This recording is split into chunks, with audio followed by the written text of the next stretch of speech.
ಗೆಳೆಯರೇ ನಮಸ್ಕಾರ. ದರ್ಶನ್ ಮತ್ತು ಅವರ ಗ್ಯಾಂಗ್ ಅನ್ನು ಪೊಲೀಸರು ಅರೆಸ್ಟ್ ಮಾಡಿ ಜೈಲಿಗೆ ಕಳಿಸಿದ್ದಾರೆ. ಇದರಲ್ಲಿ ಸಿಎಂ ಕೂಡ ಪೊಲೀಸರಿಗೆ ಫ್ರೀ ಹ್ಯಾಂಡ್ ಕೊಟ್ಟಿದ್ದು ಅಲ್ಲದೆ ತಮ್ಮ ರಾಜಕೀಯ ನಾಯಕರಿಗೆ ದರ್ಶನ್ ಹೆಸರು ಹೇಳಿಕೊಂಡು ನನ್ನ ಹತ್ರ ಬರಲೇಬೇಡಿ ಅಂತಾನೂ ಹೇಳಿದ್ದಾರಂತೆ.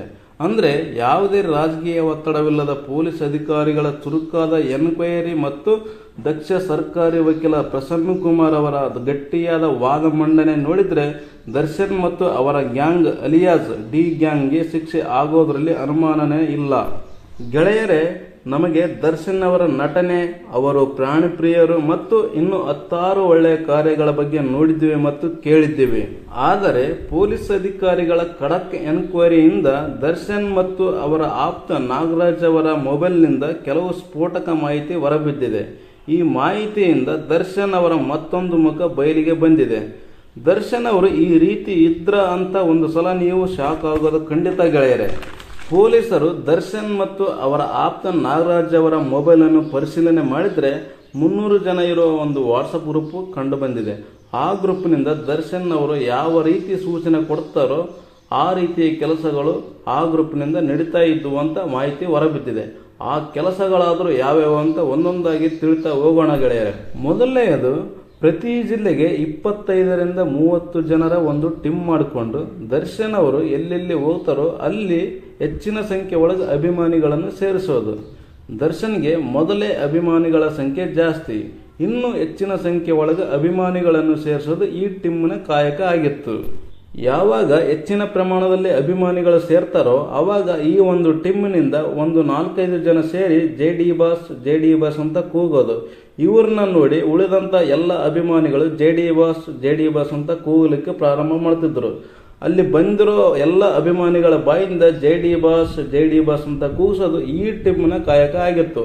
ಅಂದರೆ ಉಳಿದವರಿಗೆ ಏನು ಅನ್ನಿಸ್ಬೇಕಂದ್ರೆ ದರ್ಶನ್ ಫ್ಯಾನ್ಸ್ ಕ್ರೇಜ್ ಯಾವ ಮಟ್ಟಿಗಿದೆ ಅಂತ ತೋರಿಸ್ಲಿಕ್ಕೆ ಅಂತ ವಾತಾವರಣ ಕ್ರಿಯೇಟ್ ಮಾಡ್ತಾ ಇದ್ರು. ಸಾಮಾನ್ಯವಾಗಿ ಬೇರೆ ನಟರ ಫಂಕ್ಷನ್ನಲ್ಲಿ ಜೈ ಡಿ ಬಾಸ್ ಅಂತ ಕೂಗೋದು, ಯಾವುದೇ ಒಂದು ರಾಜಕೀಯ ಪಕ್ಷದ ಫಂಕ್ಷನ್ನಲ್ಲಿ ಜೈ ಡಿ ಬಾಸ್ ಅಂತ ಕೂಗೋದು ಈ ಟೀಮ್ ಮಾಡಿಕೊಂಡಂತ ಒಂದು ನೆಟ್ವರ್ಕ್ನಿಂದ ಮತ್ತೆ ತಿಂಗಳಿಗೆ ಇಂತಿಷ್ಟೇ ದುಡ್ಡು ಅಂತ ಹೋಗ್ತೈತೆ ಈ ಒಂದು ಟೀಮಿಗೆ. ಈ ಸತ್ಯ ಈಗ ಪೊಲೀಸರ ತನಿಖೆಯಿಂದ ಹೊರ ಬಂದಿದೆ. ಸಾಮಾನ್ಯವಾಗಿ ದರ್ಶನ್ ಅಭಿಮಾನಿಗಳ ಕೈ ಮೇಲೆ ಟ್ಯಾಟೂ, ಎದೆ ಮೇಲೆ ಟ್ಯಾಟೂ, ಆಟೋ ಮತ್ತು ಬಸ್ಸುಗಳ ಹಿಂದೆ ದರ್ಶನ್ ಫೋಟೋ ಇರೋದು ನೋಡಿರ್ತೀವಿ.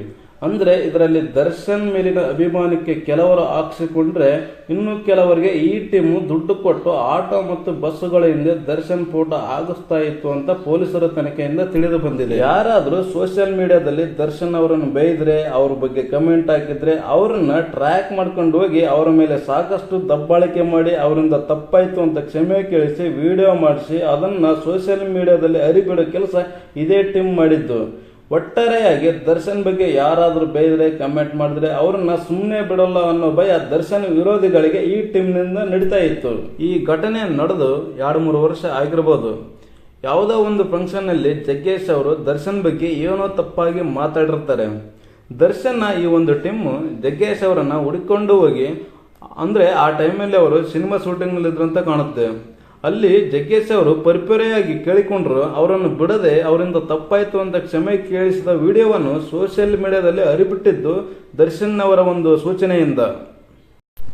ನಮಗೂ ಒಂದೊಂದು ಸಲ ದರ್ಶನ್ ಅಭಿಮಾನಿಗಳ ಅಭಿಮಾನ ನೋಡಿದ್ರೆ ಯಾವ ರೀತಿ ಇದೆ ಅಂತ ಅನಿಸ್ತಾ ಇತ್ತು. ಆದರೆ ಈ ಅಭಿಮಾನದ ಹಿಂದೆ ದರ್ಶನ್ ಯಾವ ರೀತಿ ಸೂಚನೆ ಕೊಡ್ತಾರೋ ಆ ರೀತಿ ಒಂದು ಟೀಮ್ ಕೆಲಸ ಮಾಡ್ತಾ ಇತ್ತು ಅಂತ ಈಗಲೇ ಗೊತ್ತಾಗಿರೋದು. ಇದ್ರ ಬಗ್ಗೆ ನಿಮ್ಮ ಅನಿಸಿಕೆ ಏನು ಅಂತ ಕಮೆಂಟ್ ಮೂಲಕ ತಿಳಿಸಿ ಗೆಳೆಯರೆ. ಮತ್ತೆ ಮುಂದಿನ ವಿಡಿಯೋದಲ್ಲಿ ಸಿಗೋಣ.